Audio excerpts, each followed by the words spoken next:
Estamos dando início a mais um encontro de estudos avançados do Espiritismo, aqui no ICEB, Instituto de Cultura Espírita do Brasil, certamente com a proteção, a presença dos nossos amigos espirituais, mentores do Instituto, que tem em seu fundador esse grande sonhador desse projeto do plano espiritual, Deolindo Amorim, presidência de honra, junto às mãos ao coração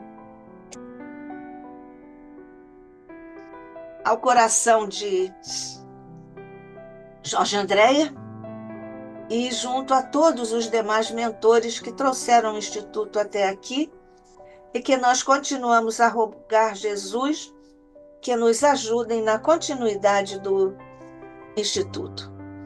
Nós hoje, ao te pedirmos bênçãos especiais por sobre todos os nossos irmãos que atravessam duras provas e expiações em todos os quadrantes, praticamente todos os quadrantes do planeta que tão amorosamente diriges, nós ainda te rogamos, Jesus, abençoa todos os nossos irmãos, todas as expressões de vida que estão diante de nós nesse planeta que tão amorosamente diriges.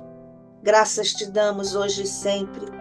Abençoa a mente, o coração, a palavra sempre inspirada do nosso querido irmão, companheiro e amigo Marco Paulo de Espírito. Que a tua paz, a tua luz, o teu enternecimento e a tua proteção permaneçam conosco, como agora, mas hoje e sempre. Graças a Deus. Bem, então já dissemos que nós estamos hoje, mais uma vez, para a alegria do Instituto, para a nossa, Marco Paulo Denucci de Espírito.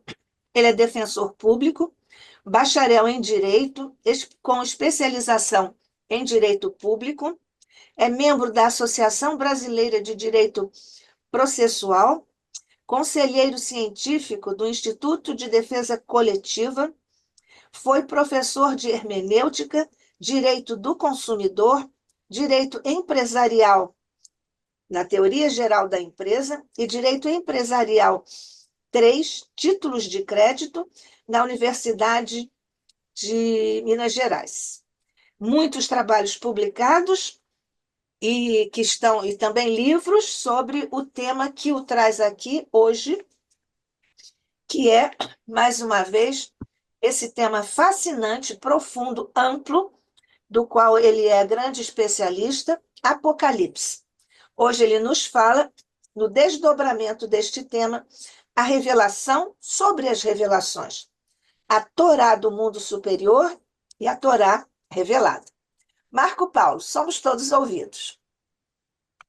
Agradecemos mais uma vez a oportunidade maravilhosa de estarmos aqui reunidos com os irmãos, estudiosos do Espiritismo, interessados no aprimoramento do espírito, da alma, do coração, que é o foco principal da doutrina espírita, e prosseguindo aí nos nossos estudos sobre o Apocalipse de João, nós hoje vamos trazer um tema muito interessante que também nos auxilia a compreender uma das colunas das mensagens principais do livro do Apocalipse, que é o último livro bíblico. Então, nós vamos aqui começar com a apresentação. O nosso título é Apocalipse e a Revelação sobre Revelações. E pode parecer um pouco diferente, né, e um pouco inusitada essa abordagem, mas o fato é que quando você estuda o livro do Apocalipse, você percebe que uma das mensagens centrais dele é a previsão de revelações que viriam no futuro da humanidade. E para coadjuvar essa compreensão, nós vamos usar uma compreensão, um sentido, um ensinamento antigo, antiquíssimo, conhecido do povo hebreu e, por conseguinte, do povo judeu, que é a distinção entre a Torá do mundo superior e a Torá revelada. Todos esses conceitos nós vamos especificar, vamos esmiuçar, vamos compreender de maneira clara, cristalina, à luz aí do Espiritismo, obviamente, né? Então, começando, A palavra Torá, ela geralmente é designada como lei. Nós falamos muito de lei divina, as leis que estão estampadas e descritas na Bíblia, nas Escrituras, mas como nos ensina o Fred Skolnick e todos os estudiosos do judaísmo, a Torá ela é derivada dessa palavra hebraica que está aí na tela e que na etimologia primeva ela significa ensinar. Então, o significado mesmo da palavra Torá é ensinamento, doutrina ou instrução. Também os judeus se referem muito à orientação, à condução. Então, a Torá é aquele esclarecimento que te orienta na vida, que te conduz, que ilumina seus passos. Esse é o sentido. E não propriamente de lei. Falar, equiparar o sentido de Torá à lei, hoje é advertido por todos os estudiosos que é o significado que nós não devemos usar, né? Porque o sentido profundo mesmo da palavra é orientação e instrução. E isso eu já acho de uma grande importância, porque nos traz a compreensão de que orientação é bem mais próximo da realidade de uma revelação do que revelação da lei integral, né, que geralmente suscita dos homens aquela pretensão de domínio integral da lei, do conhecimento da lei. Né? Esse é um dos pontos principais que a gente vai compreender hoje. Quem não consegue entender que nós estamos no caminho da compreensão das leis e não somos detentores da compreensão integral das leis, não vai conseguir entender o Espiritismo e também nunca vai fazer a devida leitura sobre os ensinamentos de Jesus, né? Vai ter dificuldade de compreender o que a própria Bíblia nos traz.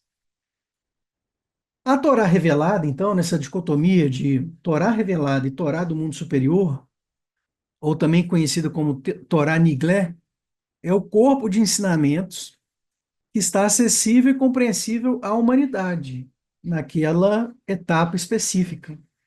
A Torá revelada é a dimensão da sabedoria divina que os seres humanos podem assimilar e utilizar diretamente no mundo físico. Então, a gente já percebe que a Torá revelada, ela está vinculada, segundo as tradições antigas, à dimensão da compreensão humana. Ela está circunscrita, né, essa orientação que vem do alto para a condução dos seres humanos no caminho do bem e do que é correto fazer, ela está sempre circunscrita, ela é limitada pela própria conjugação, né, pela própria conformação do conhecimento humano. Então, se o conhecimento humano sempre é contextual e limitado, a Torá, orientação divina, que é revelada para os homens, também está sempre submetida às nossas limitações, até porque não tinha como ser diverso, né? Se nós recebêssemos compreensões de alto nível espiritual, nós não compreenderíamos. Né? Os próprios espíritos, eles falam assim conosco, eles nos advertem que eles estão no processo de compreensão e que existem coisas que nos faltam até parâmetros de comparação para a nossa compreensão a respeito da profundidade dos conhecimentos e da composição e das leis que regem o universo. Então, fica uma coisa assim engraçada, né? A gente pensa assim, poxa, eu posso compreender as leis? Posso, mas dentro do seu âmbito, da sua circunscrição. Vou dar um exemplo. A lei da gravidade. Nós conhecemos a lei da gravidade? Conhecemos, claro. Agora, nós conhecemos toda a lei da gravidade? Não, ainda não. Aliás, a lei da gravidade, a origem dela, o fundamento, é um dos grandes mistérios da física, se não for o maior mistério da física até hoje. Os cientistas estão aí à busca do graviton, que seria a partícula que daria força, né, e que traria efeito, esse efeito dessa força que nós conseguimos constatar, que aliás é a força mais fraca de toda a física, né? A gravidade é a mais fraquinha, por isso que ela só funciona em grandes dimensões de matéria. Ela é a mais tênue de todas as forças que se conhece do universo. Mas o que a gente ainda tem para descobrir a respeito da gravidade é um oceano, e o que a gente conhece é gota.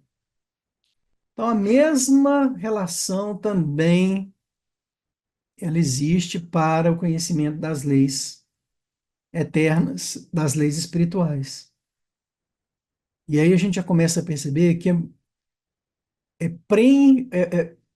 plena de muita pretensão, e a gente poderia dizer até de arrogância, aqueles sistemas religiosos que se arvoram na condição de detentores de toda a verdade e de, da compreensão integral das leis divinas.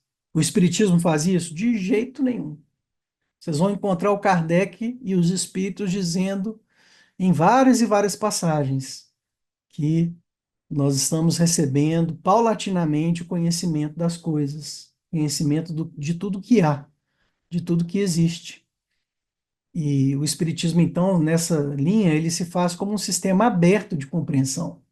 Ele não é um sistema nem completo, no sentido do conhecimento integral agora, ele não é um sistema dogmático, porque ele sempre abre as janelas para o futuro, mas ele é um sistema é, vinculado à compreensão integral na medida da nossa evolução. Então, ele fica ali numa posição muito peculiar, se a gente for considerar os sistemas religiosos do passado, né? Porque o Espiritismo nos mostra que a gente pode conhecer, sim, tudo que há, mas na medida do nosso passo evolutivo. Isso é um salto qualitativo que a humanidade ainda não conseguiu entender. O Espiritismo ainda vai ser assunto das academias e de todas as nações no futuro. A gente acredita nisso, né? As pessoas vão compreender que forma mais interessante, né, e moderna que nós temos da compreensão da religiosidade, que é essa maneira que o Espiritismo nos traz, nos apresenta. A Torá do mundo superior, na compreensão dos judeus, é exatamente aquela dimensão que ainda nos escapa da compreensão. Olha que interessante. Então, a Torá do mundo superior, ou a Torá Nistar, também conhecida como Torá oculta, ou como a Torá celestial, olha que lindo, gente. Torá do mundo celestial. Para a gente ter. Os homens lá no passado, do judaísmo, né, lá nos primeiros passos do povo hebreu, eles estavam inspirados por mediunidade. E os espíritos já estavam tentando, naquela época, mostrar para eles: olha, você ainda tem um cosmos para conhecer. Então, existem as leis do cosmos que ainda está muito distante da compreensão de vocês, humanos. O que vocês têm aí na Terra é só a Torá revelada. É a orientação, é a instrução que vocês já dão conta de receber. Mas existe, olha que nome bonito, né? Vocês têm a instrução celeste, que ainda é um caminho gigantesco para a compreensão da humanidade. E ela é composta de conhecimentos que revelam estruturas espirituais do universo, a natureza das Sefirot, que são os atributos divinos, as dinâmicas que conectam o Criador ao mundo criado. Tudo isso o Espiritismo vem tratar hoje. Olha que interessante. O Espiritismo vem falar das leis divinas, da conexão da realidade espiritual com a conexão é, física, as relações entre o mundo espiritual e o mundo físico. Tudo isso hoje é objeto da ciência espírita, né? Então, essa dicotomia da Torá do mundo superior e da Torá revelada, que não é aceita por todos os judeus, não, tá, gente? Porque também a gente tem que entender que o judaísmo é um sistema aberto, assim como o espiritismo é. Quem operou a clausura, no sentido de fechar o conhecimento, foi o Império Religioso Romano. E quem seguiu essa clausura depois foi a Reforma Protestante, ainda na pretensão de completude. Mas os judeus, eles já entendiam o conjunto das instruções como uma ciência. uma ciência aberta. Mas é claro que nós temos também aqueles judeus mais ortodoxos que não aceitam isso, né? Mas o judaísmo ele é cheio de linhas e eu acho isso muito bom, né? Tem até uma, uma máxima, né? Não vamos dizer que é uma máxima, não, mas é um dito popular entre os judeus que é o seguinte: onde há dois judeus, há três entendimentos. Tem outras traduções dessa mesma máxima, né? É, isso pode parecer maluquice para a mente de alguns religiosos mais, mais apegados ao dogmatismo e à segurança do conhecimento, mas o Espiritismo vai lidar com isso com muita sabedoria, porque ele vem nos mostrar que não pode ser assim. A gente realmente tem que ter a cabeça aberta para a compreensão do tamanho gigantesco do conhecimento e do cosmos, das leis que regem a vida, o mundo espiritual, a nossa relação com o mundo espiritual, né? Então, aqueles judeus que já entendiam isso no passado e hoje os que mais aceitam essa dicotomia são aqueles que gostam de estudar Kabbalah, que é na minha opinião, tá? Abrindo parênteses aqui, na minha opinião, o Espiritismo é a evolução da Kabbalah. Então, tudo aquilo que eles receberam no passado, principalmente pela tradição oral, e que ficou pendente de compreensão, o Espiritismo vem completa. A gente poderia dizer que o Espiritismo é a integração da Kabbalah. Ele vem arrematar, né, a compreensão dessa ciência espiritual profunda, cujas primeiras sementes eles receberam no passado. Mas os judeus que aceitam essa dicotomia, eles sabem que o que chega como revelação na Terra é limitado e circunscrito, e que existe o conhecimento celestial que é muito maior. Isso é uma questão tão evidente, né, pessoal? A gente não precisava nem gastar muito latim para compreender isso. Mas a gente precisa martelar nesse ponto, porque a teimosia humana é realmente assim algo surpreendente, né? A arrogância, o orgulho e a teimosia humana de compreender isso.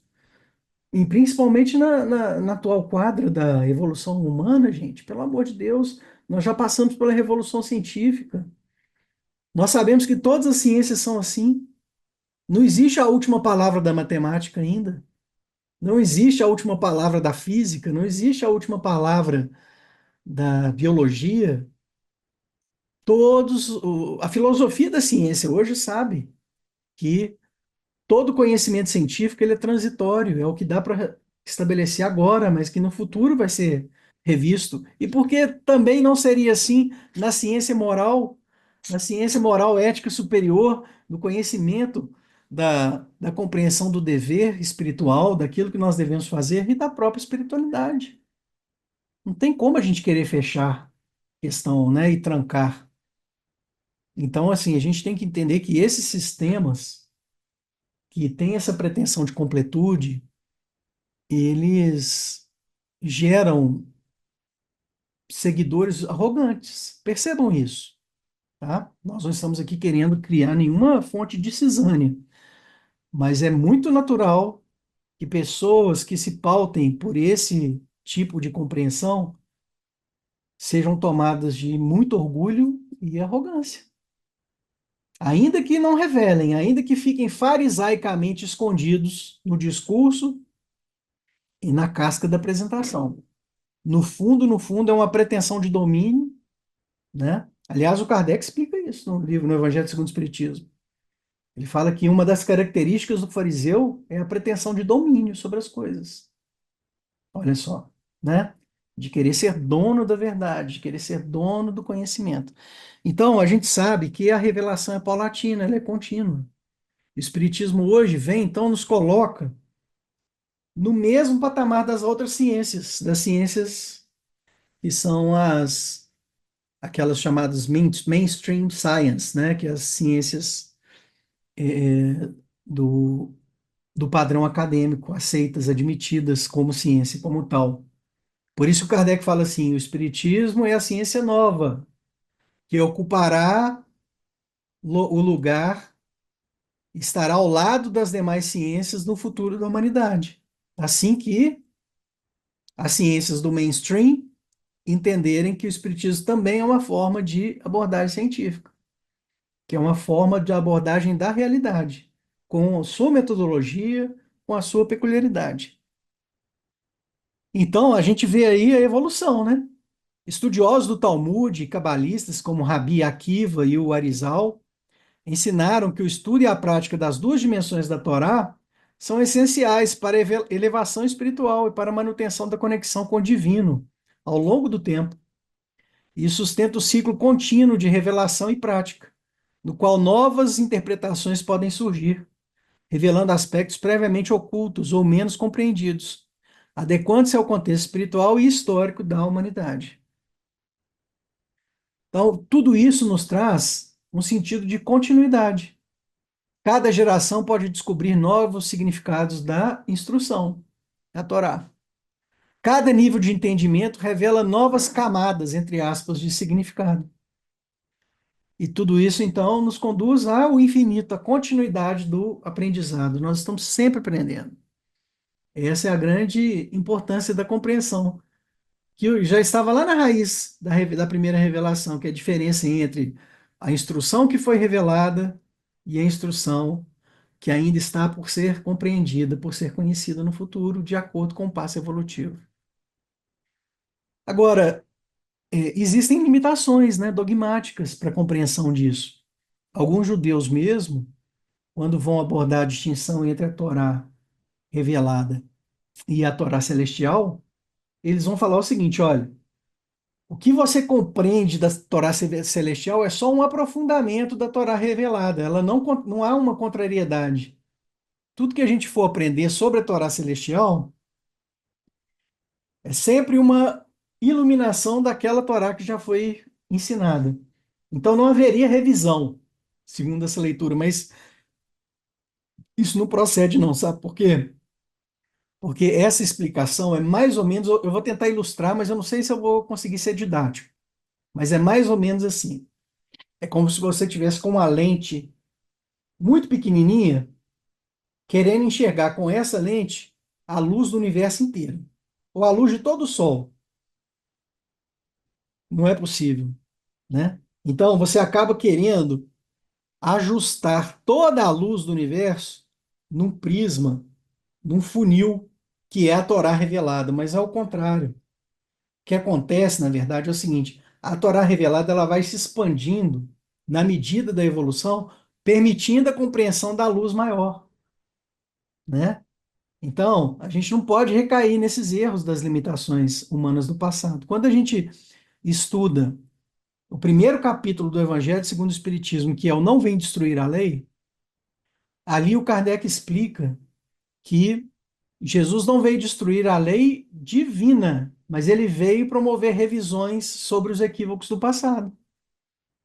Então, o próprio Cristo estabeleceu um monte de revisões daquilo que era ensinado no passado. Tanto é que ele dizia: aos antigos foi dito assim, por conta da dureza dos vossos corações.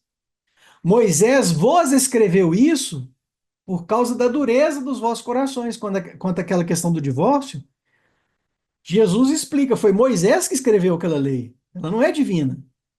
Está nas palavras do Cristo. Moisés vos escreveu isso porque o coração dos seus era endurecido, feito pedra. Então era necessário para aquele contexto, hoje já não é mais, né? Então a gente sabe que a compreensão das instruções reveladas, elas vão sendo submetidas não apenas à ampliação, mas também a revisões, que nos convidam a deixar de lado o pano velho, né?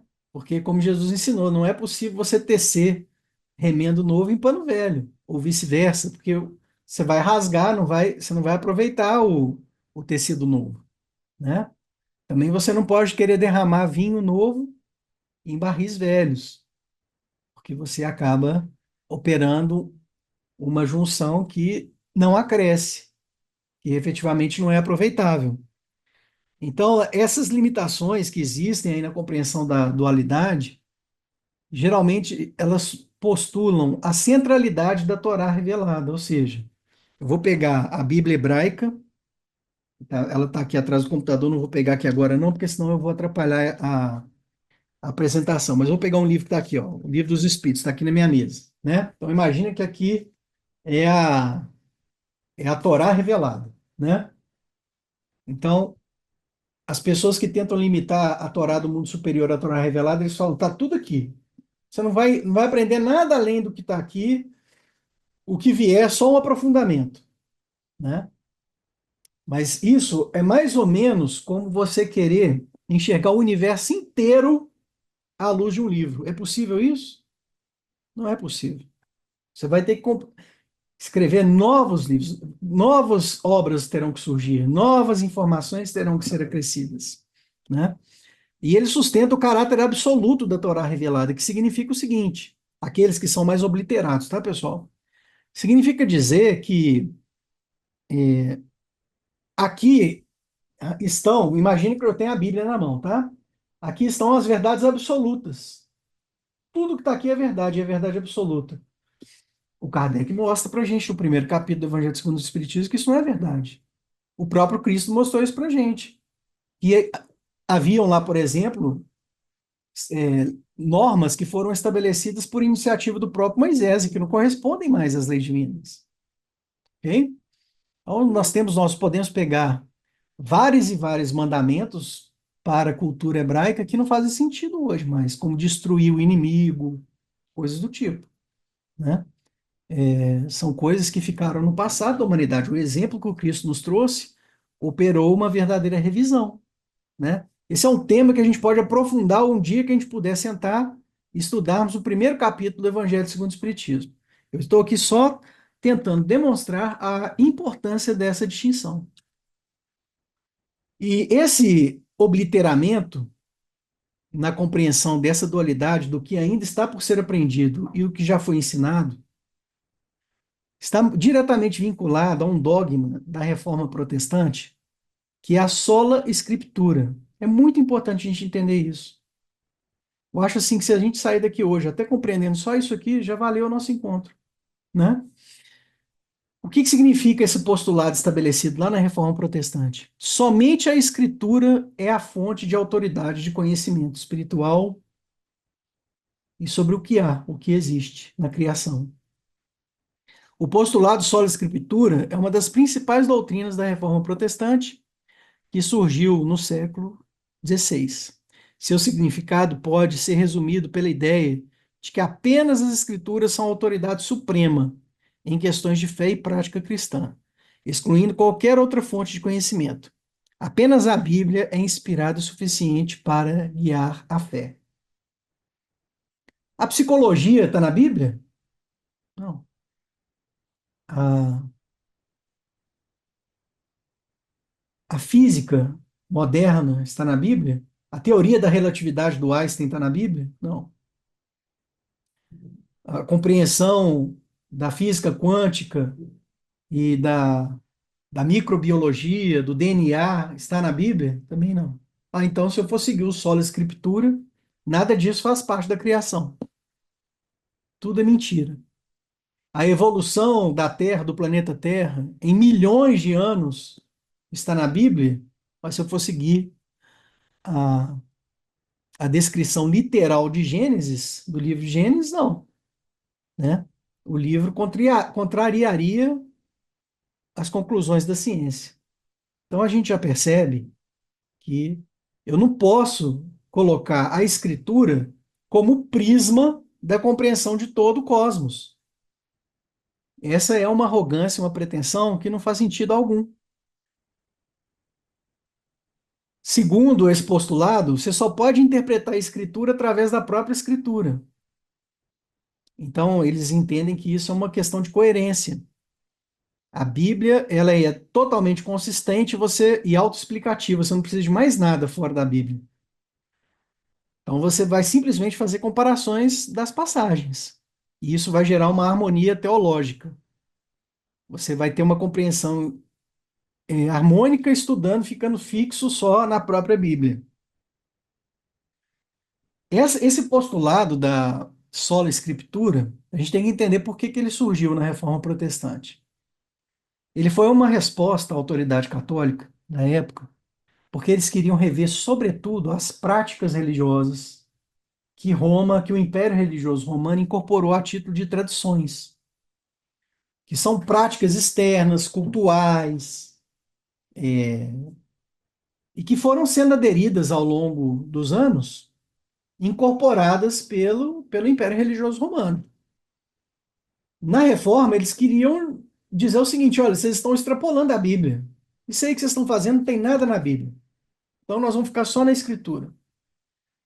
O problema é que o remédio ele veio mais forte do que o necessário, né? A dosagem do remédio, se realmente era necessário demonstrar que muitas práticas externas e quaisquer que sejam, que foram sendo incorporadas em nome do Cristo, não tinha nada a ver com o ensinamento de Jesus, e como de fato não tem, né?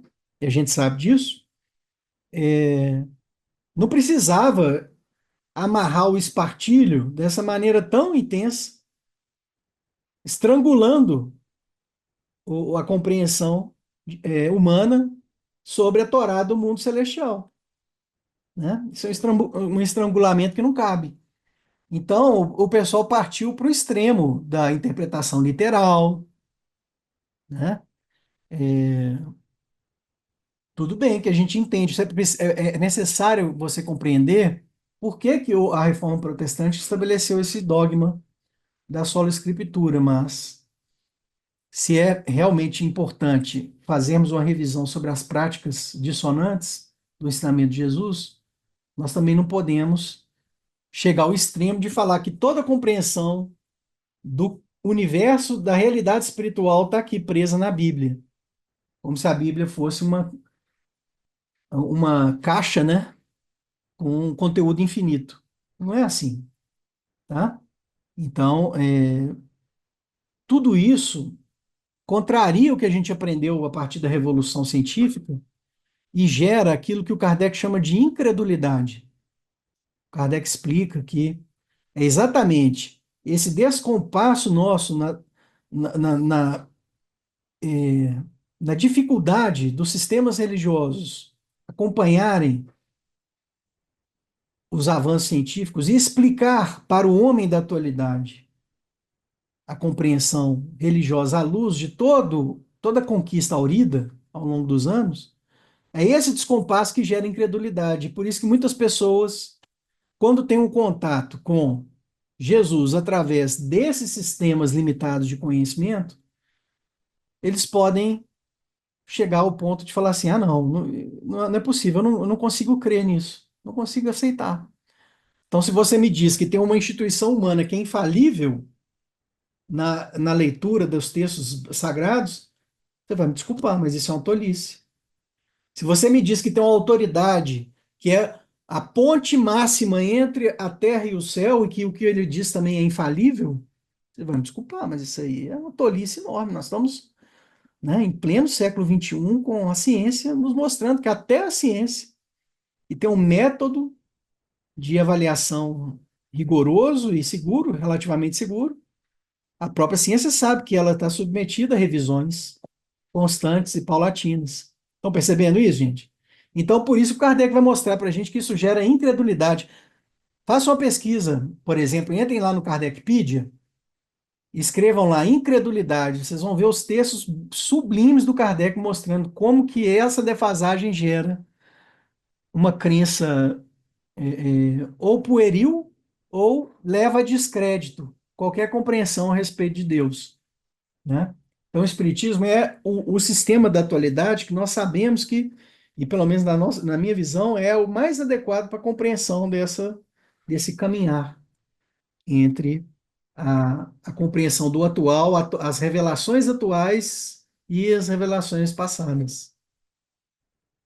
Kardec vai dizer lá no livro A Gênese, capítulo 1, primeiro tópico: trazendo aos homens a verdade integral, a revelação não teria por efeito impedi-los de fazer uso das suas faculdades, pois que lhes pouparia o trabalho da investigação?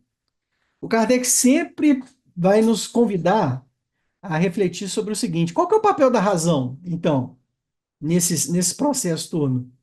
A razão humana é o quê? É um conjunto de letrinhas soltas? arbitrárias, sem nexo, sem conexão. Onde que entra a razão nessa história, então? Então, se aqui, na Bíblia, vamos imaginar que isso aqui é a Bíblia, tá? Chegou a revelação integral, não tem mais nada para ser revelado. Aí, e a função humana, né, de usar suas faculdades para investigar, para compreender e para crescer? A razão serviria para quê, então? Se ela não tem esse condão de sempre ampliar os nossos horizontes, né? Então, é uma pergunta, assim, a gente tem que prestar muita atenção nas perguntas do Kardec, que são muito profundas, né? Esses pontos que o Kardec coloca são muito profundos. Continua ele, olha que interessante. Também no capítulo 1 do livro A Gênese, no tópico 8. Todas as religiões tiveram seus reveladores. E estes, embora longe estivessem de conhecer toda a verdade, tinham uma razão de ser providencial, porque eram apropriados ao tempo e ao meio em que viviam, ao caráter particular dos povos, a quem falavam, e aos quais eram relativamente superiores. Então, o Kardec está dizendo assim, gente, olha, todo missionário da revelação, como Moisés, o Isaías, todos eles estão limitados à sua missão, ao seu contexto histórico e à compreensão dos homens da época. Não pensem que eles vieram trazer toda a verdade, né? E eles falavam ali aquele âmbito circunscrito do povo que estava recebendo. Até porque se trouxesse mais, não ia adiantar. A gente sabe que muitos dos ensinamentos superiores ficaram ali velados na Bíblia sob o véu da alegoria. O próprio Jesus fala isso. Ele fala assim: olha, o que eu trago para vocês agora são alegorias. Tempo chegará em que vos falarei abertamente sobre o Pai. Nós vamos ver esse trecho. É um trecho fundamental para a compreensão do Apocalipse, né? Mas aqui o Kardec está nos mostrando, por favor, não vamos interpretar esses reveladores como senhores da verdade última. Não é assim que as coisas funcionam. Lá no livro O Consolador, no item 270, o Emmanuel foi indagado da seguinte maneira: apesar de suas expressões tão humanas, Moisés veio ao mundo como missionário divino? E aí o Emmanuel responde: examinando seus atos enérgicos de homem, olha, homem, tá, gente? Era um homem, não esquece, tá? Ele era um homem também, encarnado. Há que considerar as características da época em que se verificou a grande tarefa do missionário hebreu.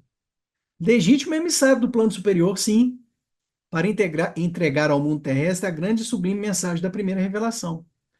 Com expressões diversas, o grande enviado não poderia dar conta exata das suas preciosas obrigações em face da humanidade ignorante e materialista. Então, ele estava mostrando que Moisés é um emissário, mas sempre circunscrito àquele período em que ele apareceu, em que ele surgiu. Então, nós temos, a partir dessa compreensão, um problema nessa nesse diálogo, nessa interface entre fé e ciência. Os cristãos que aderem ao postulado do sola escritura, eu só posso conhecer o que está na escritura, eles podem aceitar descobertas científicas como válidas. Alguns dizem que sim, desde que não entrem em conflito direto com os ensinamentos bíblicos. Então, eles vão dizer assim: olha, essa ideia de que o planeta Terra tem milhões e milhões de anos não pode ser aceita, porque a Bíblia fala que são poucos mil anos. Vejam, é a sola escritura, limitando a ciência. A ciência vem e mostra, meu filho, isso é uma tolice. A ciência vem e diz assim: olha, a arca de Noé, tal como está lá descrita na Bíblia, se ela fosse lida literalmente, seria um absurdo. É cientificamente impossível. As dimensões da arca, todos os animais ali dentro, né, a possibilidade de alimentá-los todos, todas as circunstâncias que são narradas ali são impossíveis de acontecer. Com certeza não foi assim. Não tem esse sentido universal e totalizante que se pretende atribuir com aquele orgulho religioso clássico. né? Então, para esses, então se a ciência está dizendo que é impossível, então eu vou ficar com a escritura. Esse é o problema da limitação da escritura, tá vendo? E você ficar apegado a um relato do passado, que na verdade é uma alegoria, principalmente se você interpretar aquilo ao pé da letra, de maneira literal. Se houver um aparente conflito, dizem esses que tentam compatibilizar. Se houver um aparente conflito, tende-se a interpretar a ciência como estando em uma fase ainda não concluída de entendimento, ou mesmo em erro, preferindo-se manter o ensinamento bíblico como superior. Então, na visão desses que se pautam pela sola escritura, olha, a ciência provou que isso não pode, então a ciência está errada, ela vai concluir lá na frente que ela está errada. Veja que coisa curiosa também, muito interessante isso. Alguns que sustentam as escrituras como o recorte epistemológico da vida, eles vão dizer assim: não, a natureza é parte do livro divino. É como se fosse um livro que nos permite compreender o Criador. E de onde que eles tiram isso? Eles sustentam isso com base em Salmos, capítulo 19, versículo 1, e Epístola aos Romanos, capítulo 1, versículo 20. Então eles vão dizer o seguinte: olha, a revelação natural, a natureza, né, ela é vista como um livro divino. A natureza revela a glória e a sabedoria de Deus através da sua beleza e da sua complexidade. A ciência, ao estudar a natureza, está desvendando os mistérios da criação. Isso não contradiz, mas complementa o conhecimento espiritual. Mas vejam, são pessoas que já estão abrindo a válvula de conexão com outros caminhos. Ainda que digam assim, não, aqui nós temos todo o conhecimento da verdade, mas de maneira até incoerente, mas pelo menos já aceitando a ciência, eles conseguem entender essa conexão com as leis que são muito maiores daquilo que está escrito na Bíblia. E tentam, então, demonstrar a harmonia entre fé e razão. O Espiritismo, a gente sabe, ele busca harmonizar a fé na revelação divina, com o estudo racional da natureza. Ambos são caminhos para a verdade. No paradigma da sola escritura, a Bíblia é a única fonte de verdade. E isso pode criar tensões com descobertas científicas contraditórias, que contradizem a Bíblia. Muitos cristãos aceitam descobertas científicas que não contradizem a Bíblia. Só aquelas. Eles buscam harmonizar a fé e a ciência quando possível. Alguns adotam interpretações mais flexíveis das escrituras, até aceitando as alegorias. Isso permite maior abertura às descobertas científicas. Porque a grande questão é a seguinte, pessoal: não dá para você negar que aquilo que a ciência descobre é um capítulo adicional do livro divino, daquilo que foi criado. Então, também faz parte da criação. Então, se eu estudo o DNA e descubro coisas do DNA, por exemplo, que não estão na Bíblia, ora, isso é um capítulo novo da compreensão humana, né? Isso permite maior abertura às descobertas científicas. E o Espiritismo? O Espiritismo propõe uma visão integrativa. Ele valoriza tanto a revelação espiritual quanto o conhecimento científico. Porque são duas faces da mesma moeda.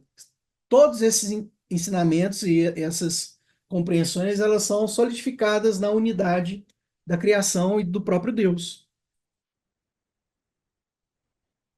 E a ciência do espírito? Como é que fica na visão daqueles que não aceitam a distinção entre aquilo que foi revelado e aquilo que está por ser compreendido? Eles nem aceitam a ciência espiritual. Eles não aceitam, olha que coisa curiosa, eles não aceitam nenhuma compreensão sobre a realidade do espírito. Tudo para eles é bobagem. Não, para que pesquisar fenômenos de experiência de quase morte? Para que pesquisar fenômenos de emancipação da alma, de desdobramento, de viagens astrais? Para que pesquisar questões vinculadas a lembranças de outras existências ou extrafísicas? Tudo isso é besteira, porque A verdade está toda na Escritura, então a ciência espiritual, a ciência do Espírito, é anulada por eles. Eles arbitrariamente preferem tolher e podar esse campo da ciência que quem abriu? O Espiritismo. Né? O Espiritismo abriu esse novo roteiro de investigação, que é a ciência do espírito. O Espiritismo propõe uma abordagem científica para fenômenos espirituais. Ele utiliza observação, experimentação e análise racional. O estudo da consciência explora a natureza da consciência e sua relação com o espírito. Busca entender fenômenos como a mediunidade e a reencarnação. Então, ele se integra com as ciências tradicionais, ele busca integrar conhecimentos espirituais como ciências como física quântica e neurociência. Propõe uma visão holística da realidade. Por isso que é muito importante para a gente compreender esse tema, estudarmos o primeiro capítulo do livro A Gênese, do Kardec, cujo título é O Caráter da Revelação Espírita. Ali, o Kardec oferece uma perspectiva única sobre o conceito de revelação, tanto no âmbito científico quanto no âmbito espiritual. Ela oferece essa perspectiva única, né? Sobre o conceito de revelação, tanto no âmbito científico quanto espiritual. Aqui está só a capa do livro A Gênese, para curiosidade de quem puder, e por favor, vamos nos aplicar ao estudo desse livro, que ele é fundamental para isso. Ali nesse capítulo, o Kardec vai desdobrar a etimologia, o significado da palavra revelação. A palavra revelação vem de revelare, que significa descoberta, descobrir o véu, tirar o velado, tirar aquilo que está velado e tirando esse véu, permitindo a compreensão de mais. Literalmente significa sair de sob o véu, indicando o ato de descobrir algo que estava oculto. No sentido figurado, representa o ato de descobrir ou dar a conhecer algo que era secreto ou desconhecido. E no uso comum, na linguagem cotidiana, é empregado para descrever qualquer informação nova ou ideia que nos esclarece sobre algo que não sabíamos anteriormente. Então, Kardec brilhantemente vai mostrar para todos nós, no capítulo 1º do livro A Gênese, que existe a revelação científica também. As ciências naturais, como a astronomia, a geologia e a química, são fontes constantes de revelações sobre os mistérios da natureza, chamados mistérios, que não são mistérios. Cada descoberta científica é uma revelação que amplia nossa compreensão do universo. Cientistas como Copérnico, Galileu, Newton, Laplace, Lavoisier são considerados reveladores. Suas descobertas e teorias revolucionaram nossa compreensão do mundo, revelando aspectos até então desconhecidos da realidade. A ciência proporciona uma revelação incessante à humanidade. Cada novo avanço tecnológico ou descoberta científica revela mais sobre o funcionamento do universo e o nosso lugar nesse universo tão vasto. Então, a revelação divina, por outro lado, ela vai nos trazer elementos mais profundos que a ciência humana não consegue abarcar na sua totalidade. Ela vai abarcar aquilo que é transcendente aos sentidos humanos, ou que a gente pode dizer que é só parcialmente abrangido pelos sentidos humanos. Porque quando o espírito materializa, numa sala, como aconteceu com os fenômenos lá do Peixotinho, né? Vocês têm um documentário da FEB, da Federação Espírita Brasileira, que entrevista os familiares do Peixotinho, todos aqueles que estiveram presentes lá nos fenômenos. Quando uma materialização acontece, aquilo é ostensivo e constatado por todos que estão no ambiente. Então, você tem uma constatação com os sentidos humanos.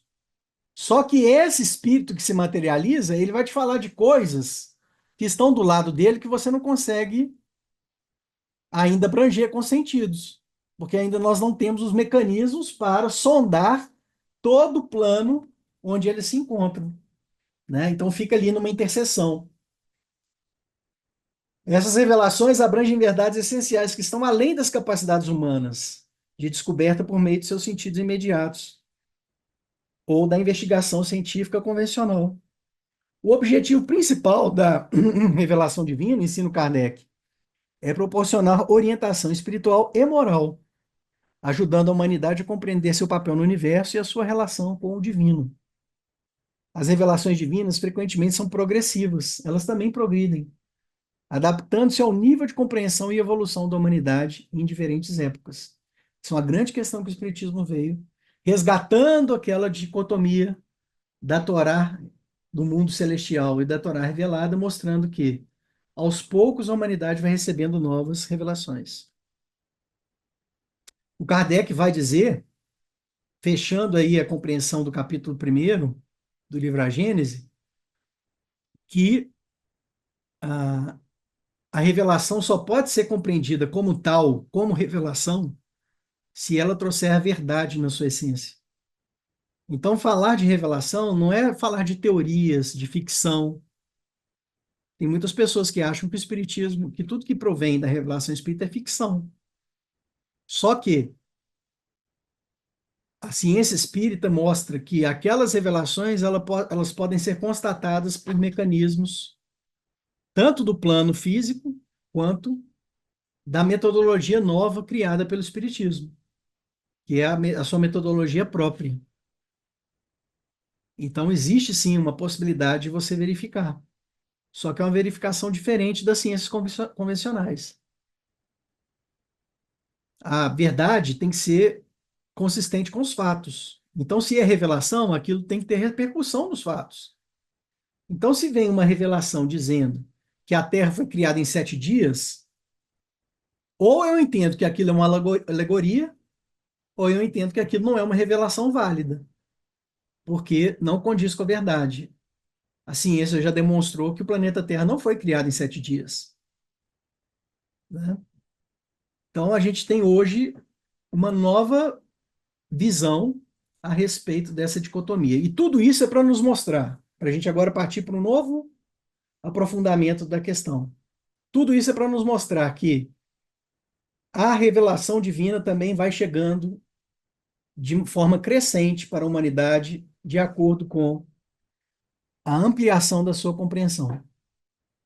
Por isso que o Apocalipse previu, fazendo uma conexão com as próprias palavras do Cristo, antes dele nos deixar, que viriam novas compreensões no futuro da humanidade.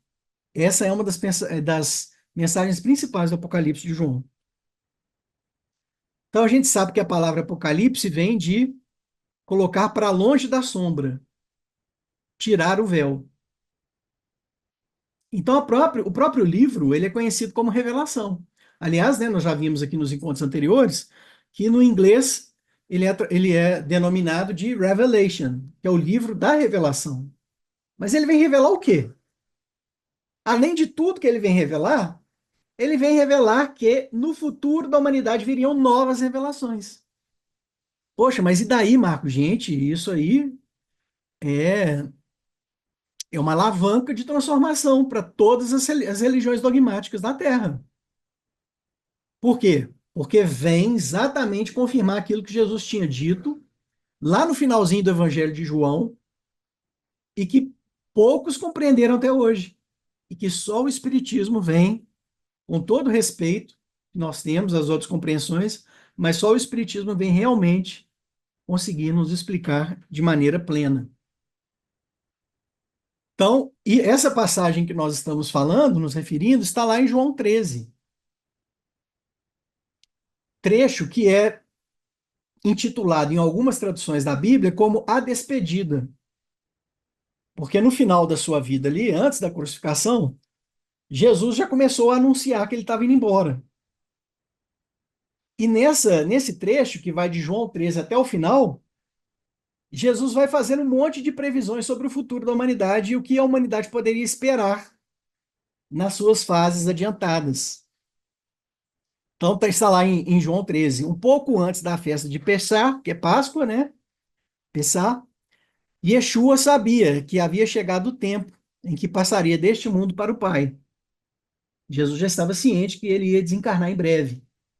Ele nos deixaria o plano da Terra.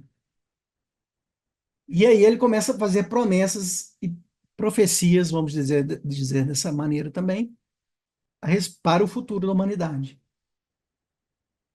Todas elas estão encartadas a partir de João 13, mas eu não vou, a gente não tem como fazer uma leitura de tudo, e ao mesmo tempo também esses trechos, eles vão e voltam em temas semelhantes.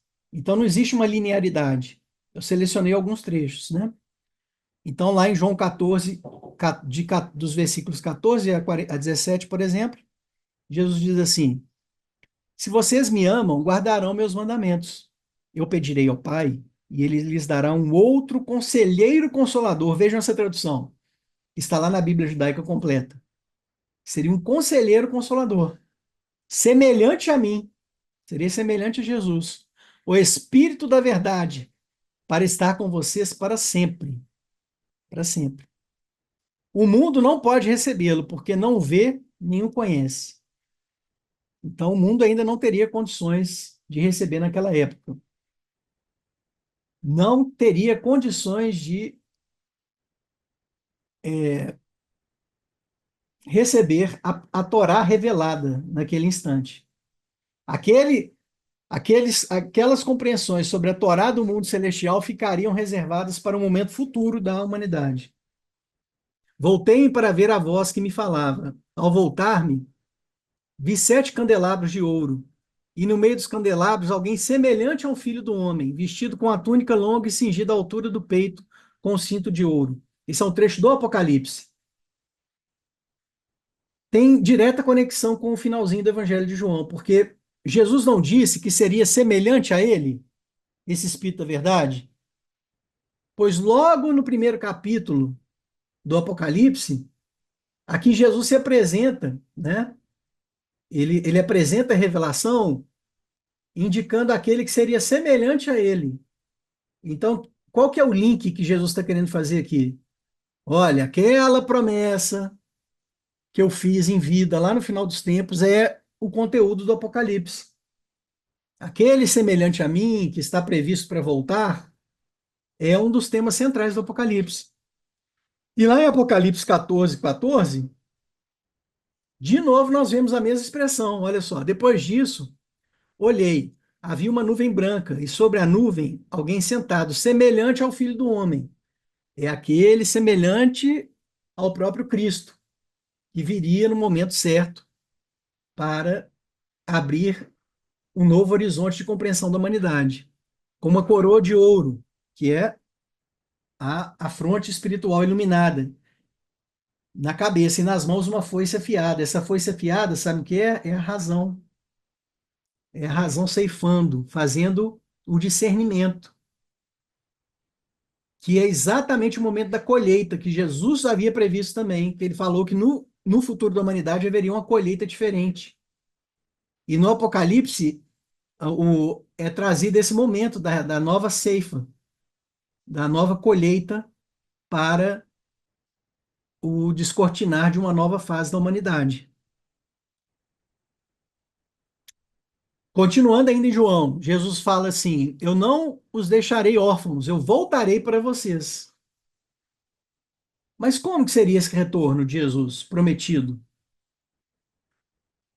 Mais um pouco de tempo e o mundo não me verá mais. Então Jesus explica que haveria um momento de escuridão, de ausência de compreensão, de obscuridade em torno dos seus ensinamentos. Porque o governante deste mundo está vindo. Jesus está dizendo assim: olha, as trevas vão assaltar o planeta. As trevas vão tomar. E eles que governam ainda esse mundo. E eles vão tomar espaço. E isso vai obnubilar, isso vai macular, vai prejudicar a compreensão dos ensinamentos que eu trouxe para vocês. O Emmanuel chega a afirmar que o cristianismo quase morreu nas mãos da humanidade. Ele fala isso lá no livro Emmanuel. E não é exagero, não. Quase houve uma morte definitiva dos ensinamentos do Cristo para a humanidade, em razão desses desvios que foram previstos pelo próprio Cristo, que o governante desse mundo está vindo. Eu lhes tenho dito tudo isso para que não sejam pegos de surpresa. Eles os expulsarão das sinagogas. De fato, virá tempo em que quem os matar pensará servir a Deus. Jesus estava prevendo o seguinte: olha, não se assustem, porque esses homens vão aparecer em meu nome, eles vão matar os fiéis seguidores dos meus ensinamentos e vão pensar que fazendo assim, eles vão estar agindo em meu nome, porque eles vão atuar como pretensos representantes do meu ensinamento na terra. Apenas pura pretensão humana, porque não é o que eu ensinei para vocês. Ora, se a gente lê essa passagem de Jesus, nós vamos lembrar das cruzadas, nós vamos lembrar da Inquisição, que são dois flagelos, são dois ais. Aliás, são os dois primeiros ais do Apocalipse, tá? Daqueles três ais. São os dois primeiros ais do Apocalipse. As cruzadas e a Inquisição. Eles estão ali debulhados entre os capítulos 8 a 10 do Apocalipse. Já tinha previsão dessa perseguição. Okay? Tudo isso feito em nome de Jesus. Uma deturpação sem igual. Jesus já estava nos prevendo isso. Mais um pouco de tempo e vocês não me verão. Um pouco mais de tempo e vocês me verão. Então, o que Jesus está falando aqui? Ele está falando de uma sucessão de fases. Virá uma fase de treva, em que vai ser difícil me entender nesse período. Depois virá uma fase de luz, em que vocês voltam a me enxergar. Olha que interessante. São os símbolos das trevas e da luz do Apocalipse. Do eclipse, do entendimento, para o surgimento da luz, para o resgate da luz. E tudo isso está previsto no Apocalipse. Vocês me ouviram dizer, vou, mas voltarei para vocês. Eu lhes disse todas essas coisas enquanto ainda estou com vocês. Mas o conselheiro, o Ruach HaKodesh, que é o Espírito Santo, que tem outro sentido, um dia a gente vai comentar sobre isso, a quem o Pai enviará em meu nome, lhes ensinará tudo. Então Jesus está dizendo, olha, o conselheiro que virá, ele vai ensinar muito mais para vocês, quando chegar a fase certa da humanidade. Essas coisas vos tenho dito estando entre vós, mas o Consolador, o Espírito Santo, que o Pai enviará em meu nome, vos ensinará tudo e vos recordará tudo o que vos disse. Então Jesus disse assim, olha, esse momento, ele vai ser conhecido como a vinda do Consolador, o Conselheiro Consolador que vai chegar, que é o Espírito santificado. E o Pai vai mandá-lo em meu nome. Ele vai ensinar tudo para vocês e vai fazer vocês recordarem tudo que eu ensinei, tudo que eu vos disse. Ele vai fazer vocês recordarem. Ora, quem é o Consolador, gente? Nós sabemos. Quem está estudando o Espiritismo conosco, quem acompanha o ICEB, sabe que o Consolador é o Espiritismo. A vinda do Consolador se concretiza através dos trabalhos do Allan Kardec. O Espírito da Verdade é esse Espírito previsto pelo Cristo, semelhante a ele, que faria a gente lembrar de tudo que ele ensinou. Tenho ainda muitas coisas para lhes dizer, mas vocês não podem suportar neste momento. Para mim, é uma das passagens mais claras dentro dessa temática que nós estamos abordando. E eu fico muito triste de quando a pessoa pega a Bíblia, né, finge que é a Bíblia novamente, né, pessoal? A pessoa pega a Bíblia e fala assim, está tudo aqui. Aí a gente pensa, mas peraí, acho que você não leu com atenção o que Jesus disse, né? Lá em João 16. Que Jesus está falando assim, que tinha muita coisa para ensinar, mas que a gente não podia suportar naquela fase. A gente não ia compreender. Todavia, quando o Espírito da Verdade vier, ele os guiará a toda a verdade. Ele vai ser um guia, nos orientando. Olha a orientação aí, a instrução da Torá, a nova fase da Torá celestial no planeta. Porque não falará por iniciativa própria, mas dirá apenas o que houve e lhes anunciará acontecimentos futuros. Ele ainda vai falar sobre o futuro, coisas que acontecerão no futuro da humanidade. E é exatamente tudo isso que o Espiritismo vem fazer, cumprindo aquela missão de Jesus, aquela promessa de Jesus. Aquela promessa de Jesus está concretizada, cumprida para todos nós na atualidade. Eu lhes disse todas essas coisas com a ajuda de ilustrações. Entretanto, vem a hora em que não lhes direi mais nada de forma indireta. Falarei abertamente a respeito do Pai. Meu Deus do céu. Isso aqui é ó para ampliar nosso horizonte mental para sempre. Está lá na tradução da Bíblia Judaica completa. Vejam que maravilha isso aqui, gente. Jesus está falando assim: pessoal, amigos, irmãozinhos, eu estou ensinando tudo isso para vocês, me socorrendo de ilustrações, alegorias. Mas vem a hora em que eu não vou falar mais nada de maneira indireta para vocês, vai ser conversa direta, na lata. Vai ser papo reto, como dizem os jovens, né? Conversa ali, ó, direta, clara. Eu vou falar abertamente para vocês sobre Deus, sobre o Pai, sobre a compreensão dos seus atributos, a Sefirot, a compreensão dos atributos divinos que estão lá na compreensão de quem está com acesso maior a respeito da Torá do plano celestial. Tudo isso vem para a Terra na hora que chegar o Consolador prometido. Então, a gente tem três conteúdos centrais nessa passagem de João 13 adiante, que é a chamada apostasia, uma grande traição que viria sobre tudo que representou Jesus no planeta, um período de ausência, um período de trevas, e depois a chamada parousia, que é o momento do retorno. Adivinhem vocês, tudo isso são os vetores centrais do Apocalipse. O Apocalipse também está exatamente cingido a esses três conteúdos. Está lá em João 15. Vocês me ouviram dizer: vou para o Pai. Eu vou para o Pai, mas voltarei para vocês. Mas ele voltaria de que maneira? Ora, está lá nos Atos dos Apóstolos. Sabiam disso? Os Espíritos já tinham divertido os homens daquela época como que seria o retorno de Jesus. Atos dos Apóstolos, capítulo 1, versículos 9 a 11. Depois de dizer isso, ele, Jesus, que estava em espírito, tá? Foi elevado diante dos olhos dos homens que estavam ali, a multidão. E uma nuvem o encobriu da vista deles. A mesma nuvem que aparece em João 13, que aparece no sermão profético Mateus 24, a nuvem que está lá no Apocalipse. Um dia nós vamos sentar para conversar sobre ela. O que significa isso? Que, na verdade, assim, para não gerar muita expectativa, né? É o fenômeno de ectoplasmia, de materialização. Enquanto estavam observando fixamente o céu, à procura de Yeshua, viram repentinamente dois homens vestidos de branco em pé, perto deles. Então, dois espíritos apareceram, iluminados. Os homens disseram, esses dois espíritos, habitantes de Galil, por que vocês estão olhando para o espaço? Este Yeshua, que foi levado dentre vós para o céu, voltará do mesmo modo que viram subir para o céu. Então ele está dizendo assim: olha, o que eles disseram? Vocês viram Jesus subir em espírito, não foi? Pois vai ser dessa mesma forma que ele vai voltar.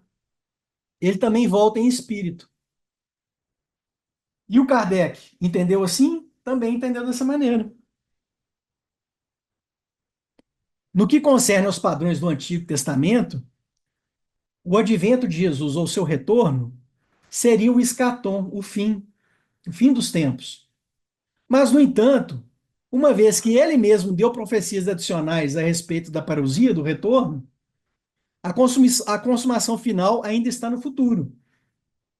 Então, o que os teólogos estudam, concluem? Estão dizendo o seguinte: olha, assim, se a gente fosse seguir à risca as escrituras, a vinda de Jesus marcaria o fim dos tempos, o final dos tempos.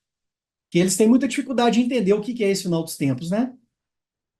Mas ele veio e ele ainda abriu caminhos para o futuro da humanidade. Então Jesus, ele veio dizendo assim, mais ou menos o seguinte: olha, calma lá, não é agora não. Ih, gente, ainda vai rolar muita água debaixo dessa ponte. o dirigente desse mundo, as trevas vão tomar conta de todos os setores, a escuridão vai se alastrar, vocês vão praticamente quase me esquecer. Lá na frente haverá o resgate, e aí vocês vão começar a chegar na fase do fim, que é o início da era messiânica. É o fim de uma fase e o início da era messiânica. Então, os estudiosos do Cristo sabem que quando Jesus veio, ele falou assim: calma, não é agora não. Essa fase que nós conhecemos como período da renovação, ela viria depois, que é a chamada, também conhecida como fase do retorno. E o Kardec, o que ele vai falar sobre isso? Está lá no livro A Gênese, capítulo 17, item 58. Mas essa aqui, olha, esse item é da primeira edição, tá? Então, eu peguei o da primeira edição, mas na última edição, que essa aqui é a Fé Bedita, pode estar em tópicos diferentes, ok? O Kardec diz assim: será que predizendo a sua segunda vinda era o fim do mundo a que Jesus anunciava, dizendo: quando o evangelho for pregado por toda a terra, então é que virá o fim? Não é racional se suponha que Deus destrua o mundo precisamente quando ele entra no caminho do progresso moral pela prática dos ensinos evangélicos. Nada, aliás, nas palavras do Cristo, indica uma destruição universal que, em tais condições, não se justificaria. Devendo a prática geral do evangelho determinar grande melhora no estado moral dos homens, ela por isso mesmo trará o reinado do bem e acarretará a queda do mal. Kardec fala muita coisa aqui importante. Mas, em primeiro lugar, ele está entendendo que a segunda vinda de Jesus está relacionada ao momento de uma maior compreensão, de uma dilatação da compreensão, que é exatamente o momento em que a gente começaria a ter o reinado do Cristo na Terra. E não seria a volta física de Jesus, porque ele mesmo vai dizer, olha, Jesus anuncia seu segundo advento, mas não diz que voltará à Terra com um corpo carnal, nem que o Consolador será personificado nele. Ora, então o Kardec está dizendo aqui o seguinte: olha, eu estou entendendo que o segundo advento, a segunda vinda de Jesus, está diretamente vinculada com a vinda do Consolador, que é o próprio Espiritismo, e que isso não significaria a vinda de um ser materializado na Terra. Ela viria exatamente como descrito lá em João, capítulo 14, versículos 15 em diante. Viria como um semelhante ao Filho do Homem, um guia, um conselheiro guia, que ensinaria todas as coisas, abriria caminhos de compreensão daquilo que não ficou compreendido no passado. Então a gente pode dizer que a segunda vinda de Jesus, ela começa com a vinda do Espiritismo. Isso é importante para você entender o Apocalipse. É evidente que se referem ao futuro reinado do Cristo, diz Kardec, isto é, ao tempo em que a sua doutrina melhor compreendida for a lei universal. Então começa com a vinda do Espiritismo e termina com a consolidação dos ensinamentos do Cristo na Terra, que é a figura da Nova Jerusalém, o final do Apocalipse.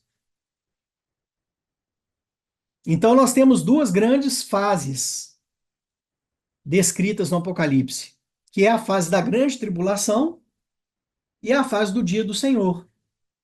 A fase da grande tribulação é a fase do eclipse, do escurecimento, da ausência de compreensão que viria em razão das deturpações humanas com sede de poder no seio da religiosidade profunda. Em detrimento, melhor dizendo, da religiosidade profunda. O dia do Senhor é o raiar do sol, o momento em que o eclipse termina e o sol volta a nascer. No meio dessas duas fases, nós temos o Espiritismo. Ele inaugura o dia do Senhor. Então, o chamado tempo do fim, fim dos tempos e fim dos dias, é uma fase gigantesca que abarca a grande tribulação, que começa em 610, com o estabelecimento do dogmatismo do Império Religioso Romano. Isso é uma data que o Emmanuel explica para a gente no livro Caminho da Luz, e termina em 1870 com a Declaração da Infalibilidade Papal, quando todo o respeito que se poderia ter a aquela instituição, ele vai ser afastado por algo que a ciência moderna não podia aceitar e que realmente gerou muita incredulidade diante do planeta. Você declarar que o Papa seria infalível. Ali termina o período de domínio do Império Religioso Romano. Aí surge o Espiritismo, logo depois, né? Aliás, concomitantemente, né? Ali, quase que paralelamente, né? Em 1857, inaugura-se o Dia do Senhor, que é o grande dia, o dia da renovação. Os judeus sabem que o dia do Senhor é o momento da renovação, também é conhecido como a fase da era messiânica. E aí nós vamos ver vários símbolos da Bíblia que mostram essa renovação. Deus atuando sobre o lagar que pisaria as uvas é um ensinamento, né? E o espalhar do líquido das uvas é o espraiamento do ensinamento, como está lá em Apocalipse capítulo 14. O arco sobre as nuvens. Um dia nós vamos comentar sobre esses símbolos. A segunda vinda do Cristo, o Paráclito, que é o Consolador. A partir daí, inicia-se essa nova fase que se encerra com a vinda do reino, como Kardec coloca, que é a figura da Nova Jerusalém. Então, está lá em Mateus, por exemplo, uma previsão da grande tribulação. Todas as coisas devem acontecer, mas o fim ainda está por vir. Porque povos lutarão uns contra os outros, nações lutarão umas contra as outras. Haverá fomes e terremotos em várias partes do mundo. Tudo isso, entretanto, é o princípio das dores de parto. Qual que é essa dor de parto? É o seguinte, a coisa mais legal. Eu não sei se eu já contei isso para vocês aqui, mas a cultura judaica, ela equipara a vinda do Messias com o parto, onde a mulher seria a própria comunidade de Israel, os próprios judeus, fazendo nascer o Messias no ventre, né, no seio do povo. É só uma alegoria, né? Então, eles sabem que as chamadas dores de parto, que foram previstas nas escrituras antigas, elas dizem respeito às aflições e às provações, às provas e à renúncia que o povo deveria ter que enfrentar para poder fazer a palavra do Messias se concretizar na terra. Ou seja, é o esforço. As dores do parto é o esforço do nascimento do Cristo nos nossos corações, né? Então, a previsão lá de Mateus, ela mostrava para gente que as tribulações viriam antes do nascimento do Cristo. Nascimento nos corações e na prática do planeta Terra. E tem trechos também que mostram as maravilhas da renovação, da fase da renovação. Por exemplo, Mateus 13 é dito lá: a colheita é o fim desta era, e os encarregados da colheita são os anjos, os espíritos superiores atuando na renovação. Como as ervas daninhas são colhidas e queimadas no fogo, assim também acontecerá no fim desta era. O Filho do Homem, Jesus, enviará seus anjos, os espíritos, e eles tirarão do seu reino tudo que faz pecar, e todas as pessoas distanciadas da Torá. Eles as lançarão na fornalha ardente. É o momento da separação do joio e do trigo. Você tira aquilo que não presta e explica à luz da revelação atualizada a realidade, as verdades espirituais profundas. Mateus 13, na outra tradução, a colheita é o fim do mundo. Os ceifadores são os anjos. Da mesma forma que se junta o joio e se queima no fogo, assim será no fim do mundo. O fim do mundo, na verdade, não é a melhor tradução. É fim da fase. É o fim do éon, fim da era. É o que significa para os judeus o fim da era? É o fim de uma era, que é a era em que a gente se encontra ainda e que eles viviam também naquela época, para o início da era messiânica. Os ceifadores são os anjos. Da mesma forma que se junta o joio e se queima no fogo, assim será no fim do mundo. O Filho do Homem, Jesus, enviará seus anjos, eles apanharão no reino todos os escândalos. E os que praticam iniquidade os lançarão na fornalha ardente. Vocês sabem o que significa escândalo do grego? Significa pedra de tropeço. Então, a previsão do Cristo é o seguinte: ele mandaria no momento certo os seus enviados e eles retirariam as pedras que fazem tropeçar, ou seja, os equívocos. Então, seria um momento de esclarecimento, promovido pelos espíritos superiores enviados por Deus. E, claro, né, sob o comando de Jesus. Olha que maravilha isso, gente. Fica muito mais fácil entender todas essas palavras aí do passado. É ou não é? Então, por isso que é dito que existe um Jesus apocalíptico, porque Jesus fez várias previsões a respeito do final dos tempos. São várias e várias passagens que eu deixo aí na tela para vocês. Olha, o banquete e a ceia do fim dos dias, a última colheita, o resgate da vinha, a reunião dos anjos das extremidades do céu, o advento do Consolador prometido, a vinda do homem, do Filho do Homem sobre nuvens e com arco-íris da aliança, a atuação de relâmpagos e trovões, o derramamento da mediunidade sobre toda a carne, inaugurando o dia do Senhor, a separação do joio do trigo, o retorno do Cristo, o julgamento das nações, tudo isso está costurado. Tudo isso está costurado nessa fase, nessa troca de fases. E aí, eu queria relembrar vocês que o livro do Apocalipse, ele é dividido em setores e trechos, né? Então, nós temos, por exemplo, ali, olha, as 7 sessões. A sessão das igrejas, dos selos, das trombetas, dos sinais, das taças, das vozes e das visões. Essas sessões, elas conduzem ao final do livro, que aponta 4 descrições da presença divina na Terra, que são os capítulos 21 e 22 do Apocalipse. Bom, se formos avaliar cada uma das sessões, nós vamos ver que elas são integradas de 7 elementos. Então, são 7 selos, 7 trombetas, 7 sinais, 7 taças, 7 vozes, 7 visões. Na última, no último elemento, que é o sétimo de cada um, nós temos a indicação da vinda de novas revelações. Então, o Apocalipse está sempre nos apontando para a vinda de um momento, uma fase da humanidade que seria semelhante à fase em que Moisés chegou, de, de aporte de novas revelações, mas um momento em que a Torá do mundo superior, ou a Torá celestial, desaguaria sobre a terra.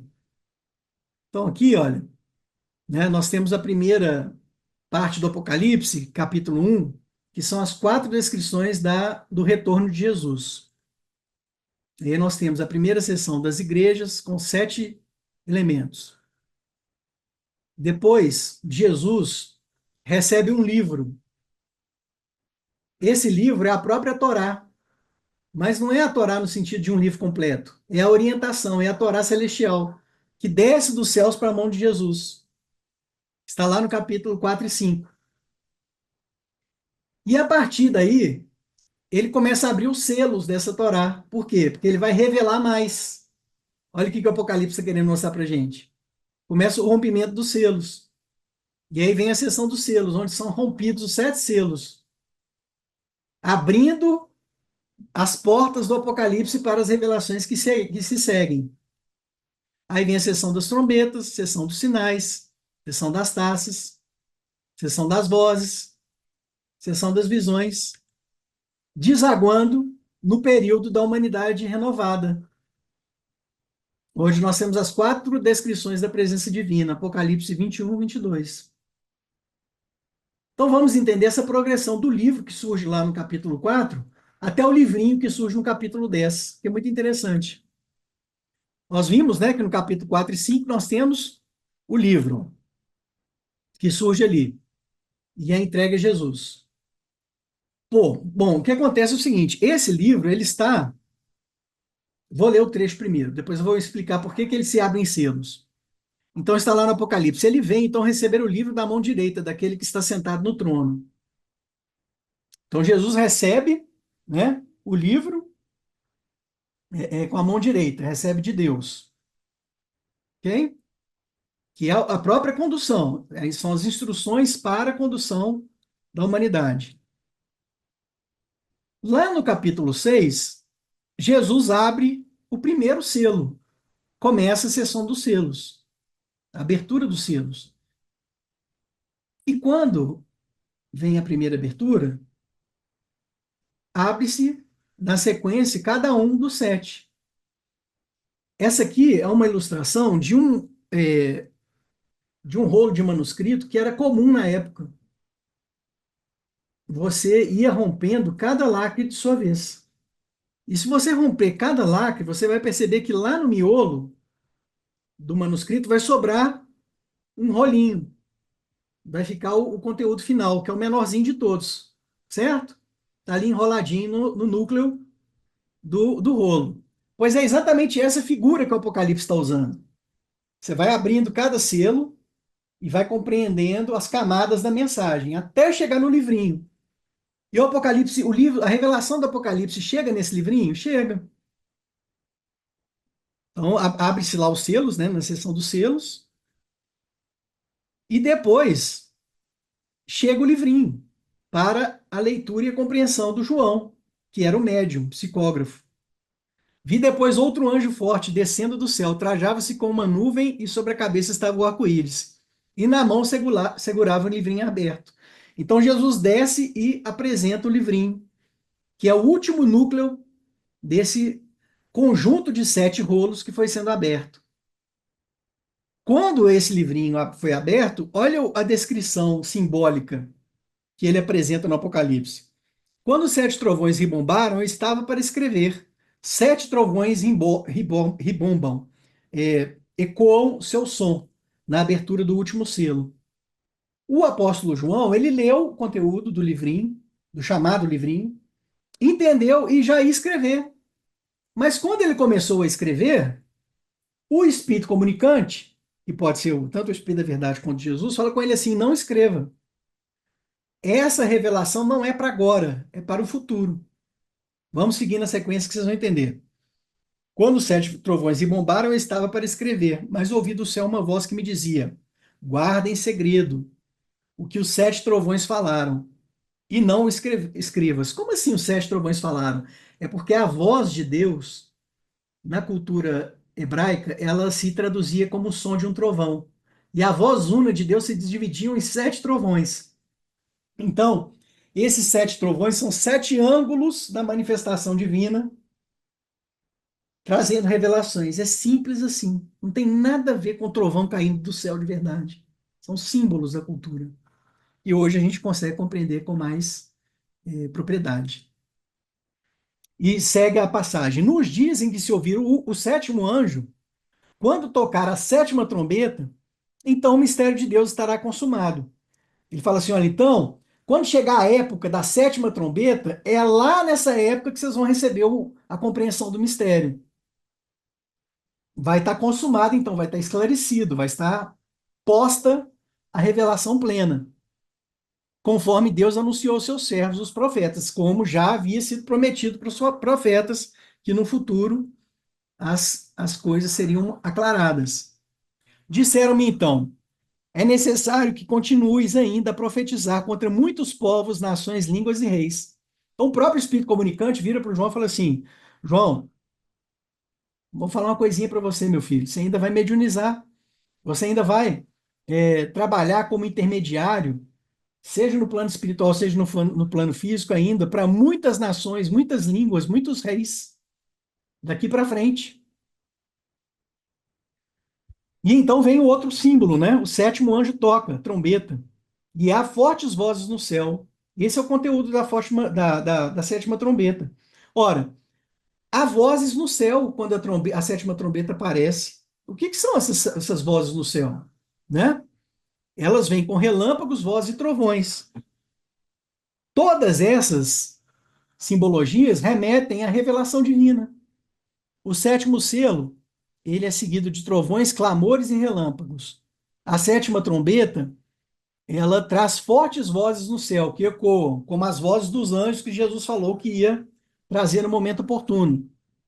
Na sétima taça, ela se espalha pelo ar, e ouve-se, o ar é o símbolo do plano espiritual para a cultura hebraica, né? Então você ouve relâmpagos, vozes e trovões do plano espiritual, com o derramamento da sétima taça. A sétima voz, na seção das vozes, ela mostra o rumor de uma grande multidão, a grande multidão dos eleitos, dos espíritos escolhidos por Deus, que se compara ao ribombar de fortes trovões, aclamando a vinda do reino. Então, todos os sétimos elementos das sessões, elas vão numa cadência, nos mostrando paulatinamente a abertura de uma fase de revelação. É esse uma das mensagens centrais do Apocalipse. Então, nós temos os ciclos do Apocalipse, tanto os ciclos maiores quanto os menores, todos eles conduzem à mesma simbologia. Vamos pegar do menor, né, que é do livro ao livrinho. Quando o livrinho aparece, você tem o ribombar de 7 trovões. Agora vamos no símbolo, no ciclo menor dos ais. Quando aparece o terceiro ai, surgem fortes vozes no céu, relâmpagos, vozes e trovões. No símbolo, na simbologia dos cavalos, no ciclo dos cavalos, quando surge o primeiro o cavalo branco, que é o símbolo da atuação divina de Deus, principalmente, perdão, de Jesus no planeta, ele surge com o estrondo de um trovão. Vejam a marca. Ali é só para a gente entender que tudo isso é um sinete, um signo que fica firmando da nossa cabeça para você compreender qual que é a mensagem do livro, né? Já nos ciclos maiores, do primeiro elemento até o último, quando chega no último, você tem relâmpagos, vozes e trovões, ciclo dos selos, das trombetas, relâmpagos, vozes e trovões, nas taças, relâmpagos, vozes e trovões. Esse elemento ápice de cada sessão precisa ser compreendido. Todos eles conduzem aos capítulos 21 e 22. Eles desaguam no capítulo 21 e 22, que é a fase da presença divina na Terra. Então, o Apocalipse está nos mostrando que depois que viesse essa fase da nova revelação, chegaria, claro, né, gente, que com o decorrer do tempo, a fase da presença divina na Terra.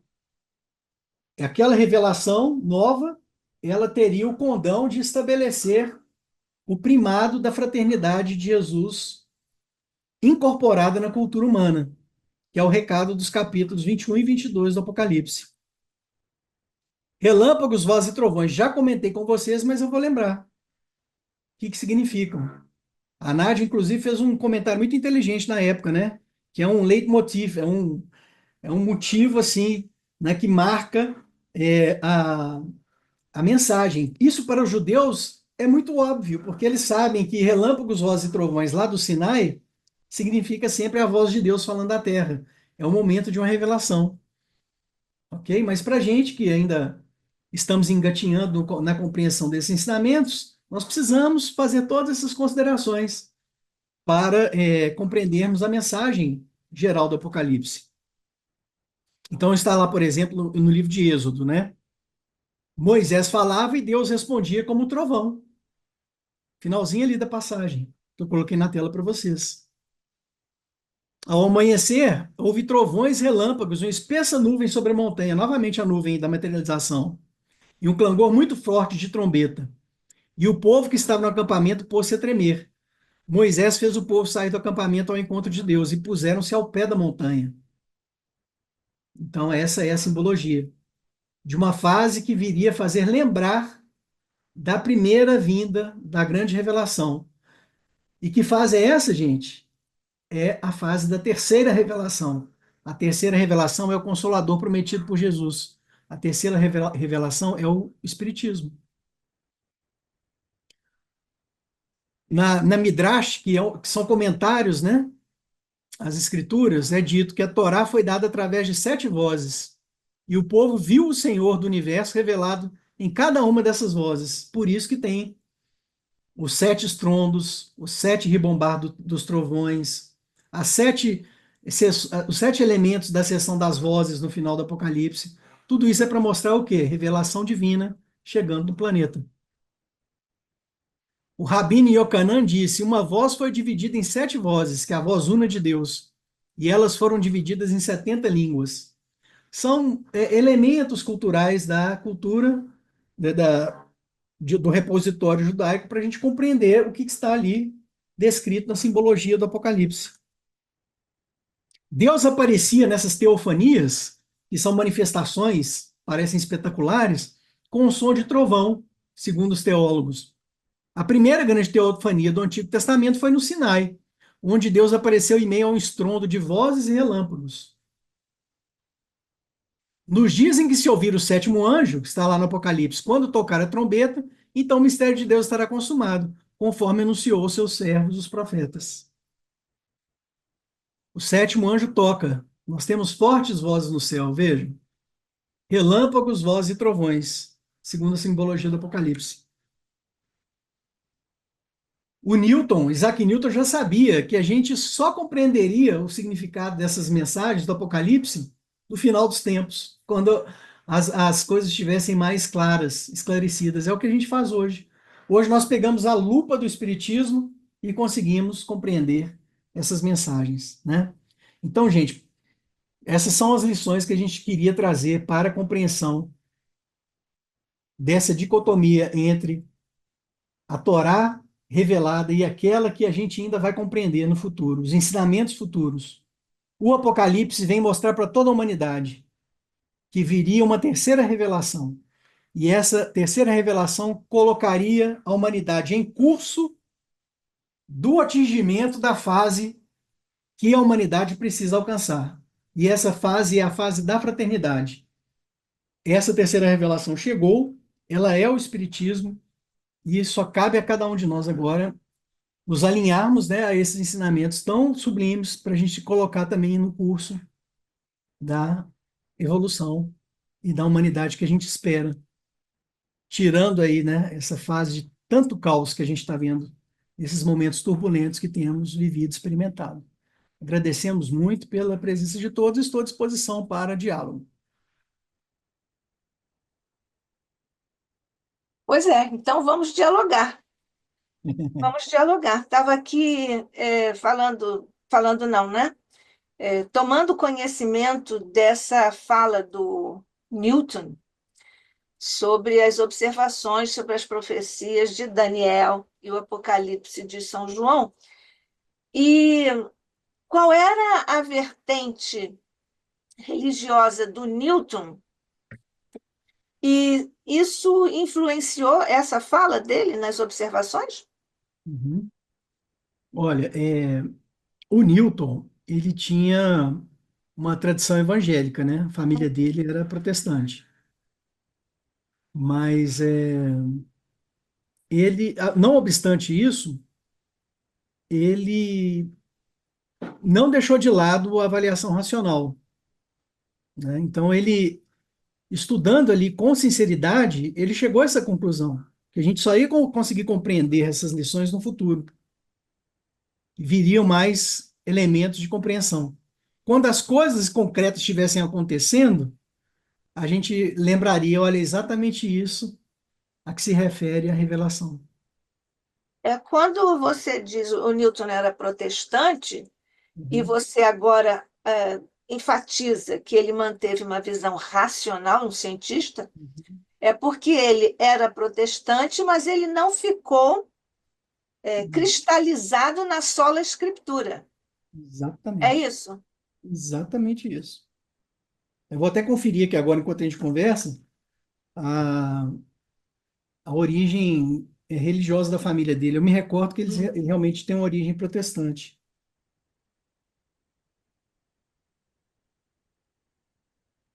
Vou ver aqui, E isso faz uma boa diferença, né? mas, Na postura do Newton. com certeza, né? Quer dizer, aceito, mas não na íntegra, a sola escritura. Mas olha só que interessante. Ele, apesar de cristão, ele discordava de dogmas da época. Então, por exemplo, olha, ele não acreditava na Trindade Universal, né? É aquela Trindade estabelecida pelo Império Romano, né? Ele acreditava que estudar a natureza era uma forma de conhecer a obra de Deus. Então, a cabeça dele já estava à frente do seu tempo, né? Sim. E estou aqui anotando uma coisa. Então, ele não era propriamente um seguidor do protestantismo, ele era cristão. Isso. Então, não era propriamente a sola escritura. Ah, é. Ele já tinha essa abertura, né? Não tinha como ser diverso também, porque com a Como capacidade de cientista, ele não podia entendimento. escapar disso. Pois é. Mas ele era protestante, tem aí no seu. Vou conferir aqui agora.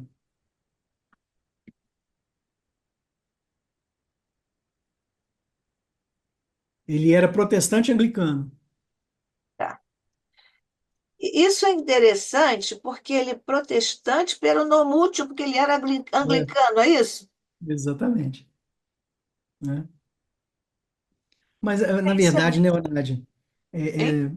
é, na verdade, é muito comum nós encontrarmos cristãos que se aprofundam um pouco mais e começam a perceber que é necessário adotar outros entendimentos, né?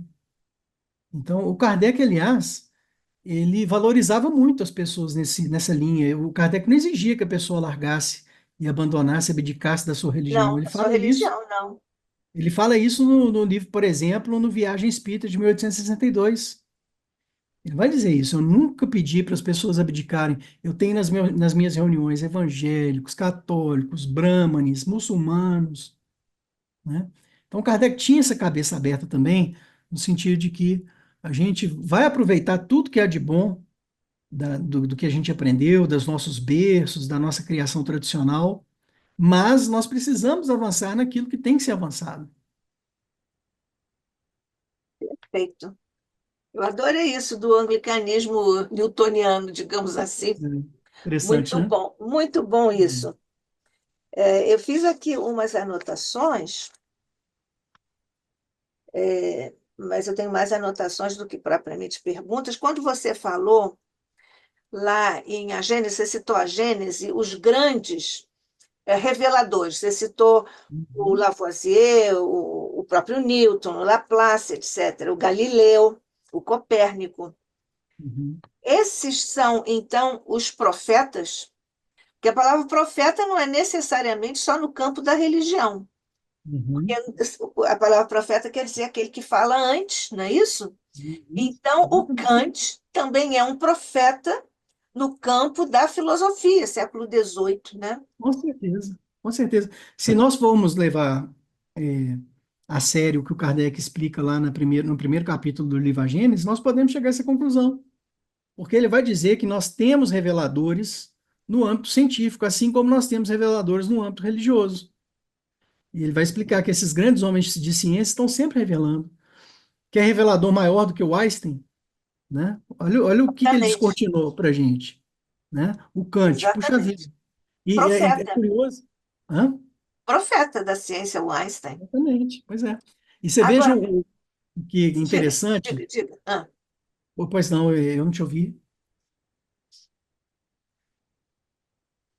Eu acabei te interrompendo, não te ouvi, Nádia. O que não, você não, disse? mas eu é que te interrompi, peço desculpas. Não, que isso. É porque acho que cruzou aqui, deu um pico no sinal, Enquanto, mas enquanto você encontra aí o seu caminho, o seu outro selo, eu vou dizer aqui que pelo YouTube nós tivemos muitas visualizações, transmissões e tal, e conexões, mas se manifestaram a Marleci Alves com 11 flores vermelhas e o Maravilha. Ângelo Selvírio, que ele disse que é esclarecedor. Eles disseram isso logo assim, um pouco no início da sua Uhum. apresentação, e agora nós temos 20 assistindo e as pessoas estão gostando. Nós, apesar de estarmos no final, se elas tiverem ainda alguma pergunta, eu renuncio às minhas e elas falam aqui para todos nós. Enquanto eles não falam, eu vou. Quando você falou sobre. Deixa eu Pois é, você recuperar. estava falando só eu lembrei de um Sim, ponto, termina. Desculpe, porque desculpe. é um caso curioso, que eu acho que vai acrescentar para o pessoal que está nos ouvindo aqui. Você vai se recordar, Nádia, que lá no Pinga Fogo, de 1971, um dos entrevistadores virou para o Chico Xavier e falou com ele assim: Chico, Vocês ficam aí falando da psicografia, mas a psicografia é incapaz de nos trazer conteúdos sólidos, como os filósofos o fazem. Onde estão os filósofos escrevendo novos tratados de filosofia, como Platão, Sócrates e Kant? Aí o Chico vira para ele e fala assim, com toda aquela humildade dele, né, que era característica dele, ele responde assim: meu filho, será que esses grandes homens de ciência também não foram grandes médiums, né? E eu lembrei que Exatamente. pois é, o Einstein dizia, tem uma frase dele famosa, que ele dizia que o trabalho da ciência era a soma de inspiração com transpiração, né? Que era esforço, mas inspiração também. Ele contava muito com a inspiração dele, né? Então, assim, a gente percebe a mediunidade participando também do âmbito científico. Eles são grandes apóstolos, esses homens de ciência. Exatamente. Quando você falou na Torá do mundo superior, você falou nas Sefirot. Esse Rot Aham. é fechado, esse O, né? É, Sefirot ou Sefirot, Sefirot. Aham. que são os atributos divinos, Isso. enquanto você procura aí a pronúncia, É. e você falou também nos conhecimentos que revelam as estruturas espirituais do Uhum. universo, na natureza dos atributos divinos e as dinâmicas que conectam o Criador ao mundo criado. Uhum. Se nós transpusermos essa ideia para Platão, isso seria tarefa do demiurgo? Ah, sim. É. Nós poderíamos dizer dessa maneira, né? E eu acho que a teoria da mediunidade, ela nos esclarece tudo isso. Os gregos, em geral, desde Pitágoras, eles recorriam muito aos médiuns. Sim, Sócrates também, né? Eles sabiam que, através dos médiuns, nós estávamos tendo acesso a realidades que eram apenas pálidas, de conhecimento pálido na vertente física. Eu acho que até a alegoria da caverna do Platão, ela diz muito sobre isso, né? Porque o Platão explica que dentro da caverna a gente estava vendo só a sombra das coisas reais. sim. E né, no lado de fora, os agentes estavam manipulando os objetos na sua integridade. E o que chegava lá dentro da caverna era só a sombra, Sombra. né? Então, eu acho que é muito disso que acontece conosco. Nós estamos vendo sombra e a gente está achando, nós Que é estamos aqui, real. a gente está achando que nós estamos diante do último conhecimento, né, da técnica mais aprofundada. E por que que isso não vale também para o âmbito religioso, né? A nossa Por que que na soberba, né, o Marco Paulo? soberba, isso é a É a soberba nossa humana. soberba, né? Quando você falou que ainda Uhum. hoje existe uma clausura, e você citou o mundo romano, e citou também o protestantismo, aí você falou assim, achei isso muito interessante. É quase que um xiste, né? Uma coisa engraçada, onde há dois judeus, há três entendimentos. Isso aqui é É. muito interessante, mas quando você fala sobre essa questão, nós estamos diante daquele fantástico item 55 do capítulo primeiro de A Gênese. Não estamos? Estamos, né? Vamos ver aqui, peraí. Aliás, em muitos momentos, nós estamos diante deste item 55, que para mim é uma coisa muito cifrada, muito. Quer dizer, ela é explícita, mas ao mesmo tempo ela cifra um pouco as questões dessa verdade, né? É profunda, né? É um ponto muito profundo. Deixa eu pegar o Muito item profundo. 55 aqui, peraí. Estou chegando lá. Inclusive, quando você falou, cada nível de entendimento revela novas camadas de significado. É exatamente o que está lá no item Uhum. 55. É exatamente isso. Desculpe eu usar aqui o de exatamente, porque eu Uhum. acho que aqui não há escapatória, né? Não há Uhum. escapatória. Agora, uma questão: como é que os judeus tomaram conhecimento da Torá superior, do mundo superior? Isso Eu tenho está uma teoria. escrito. Isso está Não, escrito? Não está escrito, né? não está escrito Está no na. subtexto. É o seguinte: isso não está na Torá escrita, isso está na Torá oral. Porque Ah,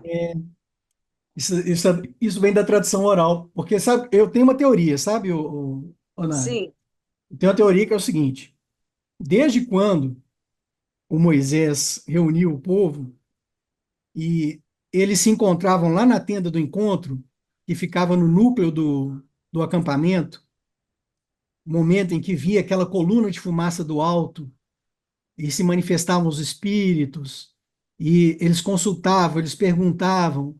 Nem tudo que eles registraram no papel sim, corresponde a tudo que foi falado. Então, eu acredito que muito, se não for a maior parte da carga da tradição oral, era o que eles ouviam desses espíritos dentro da tenda do encontro. E eles iam passando de geração para geração. Então, houve aquela porção dos ensinamentos que foram registradas, mas houve a porção dos ensinamentos que eles aprenderam nesses encontros mediúnicos dentro da tenda do encontro e, né, de todas as manifestações mediúnicas que aquele povo ali nos primórdios foi recebendo e foi passando de geração em geração. E essas tradições orais, para mim também, elas foram enriquecidas pela mediunidade dos profetas. sim. Porque você não pode imaginar que tudo que o Isaías ensinou está no livro de Isaías. Não é assim que é fechado o Evangelho de Mateus, salvo engano, não sei se o Mateus ou João, que diz assim: e muito mais coisas fez e Eu não disse direi. Jesus que não caberiam nos livros, né? Então, esses grandes médiums que foram chegando na cultura e na civilização hebraica e posteriormente na judaica, eles trouxeram ensinamentos que o povo ia incorporando e ia passando da forma oral de geração para geração. Então, para mim, o que se tem hoje como Kabbalah foi aurido dessa fonte, Dessa da fonte fonte. mediúnica oral. Quando você diz aí não cabe nos livros, Uhum, né, as informações e tudo, claro, essas informações que são de caráter transcendental, o essencial que nós não atingimos. uhum, Eu, eu acho que quando eles dizem livros, nós podemos atualmente, depois de uhum. Saussure no século XIX, nós podemos dizer sistemas linguísticos. Ah, sim, claro. Porque os sistemas linguísticos só inventam palavras diante de uma coisa nova que não foi Uhum, ainda nomeada. E certo. eu acho que aí, no caso, não cabe nos livros, não cabe nos sistemas linguísticos, razão pela qual, modestamente, eu considero que foi exatamente por isso, porque determinadas realidades não podem ser traduzidas em sistemas linguísticos, porque como é que o Sócrates e Jesus iam trazer estas realidades transcendentais se nós não temos essas possibilidades virtuais de construção de neologismos, de palavras Exatamente. novas. Então, acho que é exatamente por isso. Você acha que isso é plausível? Com certeza. Isso não só é plausível, como já é uma conclusão da filosofia da ciência. Aham. É uma Mas do ponto conclusão de vista recente. dos sistemas linguísticos, né? Isso, isso, Eles com não certeza. podem, eles não poderiam dizer, porque como é que eles iam dizer uma coisa cujo, que é o significante, né, a realidade física escrita, se o Isso. significado não está acessível ao falante do sistema linguístico. Nádia, imagina o seguinte: imagina que você pegou uma máquina do tempo, você Peguei o foi quê? lá Uma para máquina o quê? uma máquina do tempo. Imagina que nós Do pegamos a tempo, máquina do tá, do tempo, tempo. nós fomos lá para 1500 e nós estamos tentando explicar para um português aqui no Brasil o que que é um bit de um computador. É exatamente isso. Ele não tem a menor condição, ele não vai entender nunca. Não vai entender. É exatamente isso. São os Né? níveis de entendimento de que você também falou aqui nas explicações tão precisas, como sempre, né? um estudo tão aprofundado, tão lógico, tão cuidadoso que você sempre nos traz. Nós estamos encerrando esta fase, ou este encontro de 4 momentos aqui no ICEB sobre o Apocalipse, mas você voltará em 2025, já está convidado aqui, como na sua área você é defensor público, você está convocado. Intimado. Intimado é melhor, intimado. É. Então, você está intimado a voltar e nós ainda vamos falar sobre o que seja mais do seu interesse na sequência de estudos que você faz aqui conosco. Ou você traz novas luzes sobre questões do Apocalipse, ou outras questões do Espiritismo vai ficar assim para nós decidirmos conjuntamente em próximo tempo, quando nós fizermos a programação 2025. E aqui em 2023 e 2024, nós agradecemos muito a sua preciosa colaboração aqui no ICEB. Nós te agradecemos muito, Mauro, Marco Paulo de Espírito, de Venuti de Espírito, né? Denúncia. É tudo italiano, tá bom. Então, nossos agradecimentos, Marco Paulo de Espírito, muito obrigada. Estamos eu e também está muito obrigado o ICEB pela sua presença aqui, sempre muito importante para nós. Deus te Obrigado. abençoe sempre na vida pessoal, profissional, familiar e no meio doutrinário. Que Deus te abençoe. Nós rogamos, mestre querido, você quer dizer mais uma coisa? Não, não. Eu só queria agradecer imensamente, como sempre, pela oportunidade, né, de poder dividir com vocês o que a gente tem concluído, sem nenhuma pretensão de conclusões definitivas ou como quem se arvora como dono da verdade, mas como um convite à compreensão, à ampliação dos horizontes e à, à busca da humildade no entendimento da lei e do nosso progresso. É o que também nos orienta e guia e fundamenta aqui no ICEB, com toda essa visão de que somos pequenos e de que a verdade, o evangelho, sobretudo, é muito maior do que nós, as instituições são maiores do que nós, individualmente e coletivamente. Então, com os nossos agradecimentos a você, mas, sobretudo, Jesus. Aqui vai o agradecimento que brota do nosso sincero coração pela oportunidade que vivemos agora, sob os auspícios de tuas vibrações augustas, por sobre nosso querido expositor, Marco Paulo de Espírito, por sobre todos nós que em ambos os planos de existência aqui estivemos acompanhando o curso dos tempos, do desvelamento das informações e da verdade.